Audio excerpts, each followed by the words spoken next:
कुछ और क्वेश्चन करने से पहले ये बातें हमें समझनी बहुत ज़्यादा ज़रूरी है। मैं आपको इसको समझा देता हूँ, आप उसको नोट करके उतार लेना, ठीक है। देखो अगर 279 की हम मल्टीप्लिकेशन 11 से करते हैं तो आपको ये निकल कर आता है। अब 11 की हम जब भी मल्टीप्लिकेशन करेंगे उसका डायरेक्ट तरीका बता रहा हूँ किस तरह से करते हैं। देखो जबकि किसी भी नंबर की आपकी 11 से मल्टीप्लिकेशन हो रही है, तरीका क्या होता है, ये जो नंबर दे रखा है ये 9 लास्ट में 9 दे रखा है, ये ऐसे उतार लो, ठीक है। अब 9 में 7 जोड़ो, 9 7 16 के 6, हाथ से लगा 1, ठीक है। 7 और 2 9, 9 में 1 जोड़ोगे कितना हो जाएगा, 10 का 0, हाथ से लगा 1, 2 में 1 जोड़ दो 3।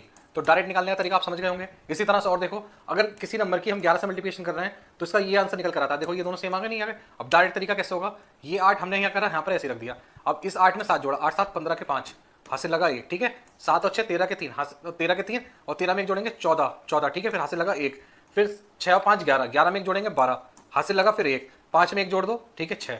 ये आ गया 62 458। देखो ये आगे नहीं आ गया, तो ये डायरेक्ट तरीका आप इसको याद कर लेना। किसी भी नंबर की हम अगर 11 से मल्टीप्लिकेशन करते हैं तो डायरेक्ट कैसे निकालते हैं। अब और देखो, देखो इतनी बड़ी डिजिट की अगर 11 से मल्टीप्लिकेशन हो रही है तो डायरेक्ट कैसे करेंगे। तो ये 7 मैंने ऐसे रख दिया, 7 में 6 जोड़ा, 7 और 6 13 के 3, ठीक है। हाथ से लगा 1, ठीक है। 6 5 11, 11 में 1 जोड़ोगे 12, ठीक है। फिर हाथ से लगा 1, 5 और 4 9, 9 में 1 जोड़ा 10 का 0, फिर हाथ से लगा 1, ठीक है। 4 और 3 7, 7 में 1 जोड़ा 8, ठीक है।